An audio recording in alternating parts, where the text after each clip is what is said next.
आपण इतरांकडून किती अपेक्षा ठेवतो ना, की आपला माणूस आहे, त्याने आपल्यासाठी काहीतरी करावं. पण हा कधी माणसाच्या मनात विचार येतो का, की त्या माणसालाही आपली गरज असेल, मग आपण त्याला कधी मदत करतो का? जर आपण मनापासून मदत जर पुढच्याला करत असू ना, तर नक्कीच त्याने तुमच्या याला धाव घेतलीच पाहिजे. पण आपण अशी अपेक्षा ठेवतो, की आपण पुढच्याचं काहीच करायचं नाही आणि त्याने आपल्यासाठी भरपूर काही करायचं. हे माणूस कसा विसरतो? माणूस हा प्राणी इतका स्वार्थी असतो ना, की त्याला आहे ना त्याच्यापुढे काहीच दिसत नसतं. संसार हा ज्याचा त्याचा प्रत्येकाचा आहे आणि जो तो आपल्या संसारासाठी झटत असतो.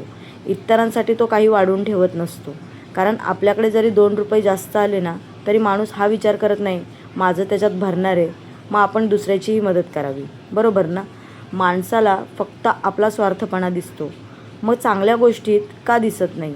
आपण आपल्या माणसांना चांगल्या गोष्टीत कधीच बोलवत नाही. पण वेळ आल्यावर आपला माणूस पाहिजेलच ही अपेक्षा का धरतो? जर आपण दुसऱ्यासाठी खरंच मदत करत असू ना, तर नक्कीच अपेक्षा धरा. पण आपण त्या व्यक्तीसाठी काहीच करत नाही आहे आणि त्याने आपल्यासाठी भरपूर काही केलं पाहिजे, ही अपेक्षा तुम्ही मनात बाळगूच नका.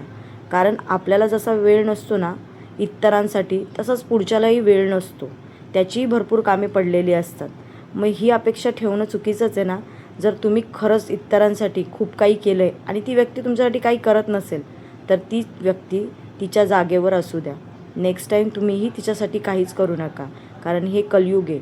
फक्त आहे ना, फक्त माणूस आहे ना स्वार्थी तेव्हा होतो, की आपल्यासाठी काही केलं तरच चांगलं आणि जर काही केलं नाही तर ती व्यक्ती वाईट. हे सगळ्यांसाठी लागू आहे. कारण आहे ना, माणूस हा प्राणी असाच आहे. आपल्याला काही करून दिलं तर खुश आणि जर आपण त्याच्यामध्ये काही नाही बोललो, तर माणूस लगेच रुसतो, रागवतो. त्याच्यामुळे अशा लोकांकडे लक्ष न देता जे तुम्हाला पटतंय ते नक्कीच करा. पण हो, तुमच्या प्रत्येक गोष्टीमध्ये त्यांचा जर सपोर्ट असेल, तर नक्कीच तुम्हीही त्यांना मदत केलीच पाहिजे.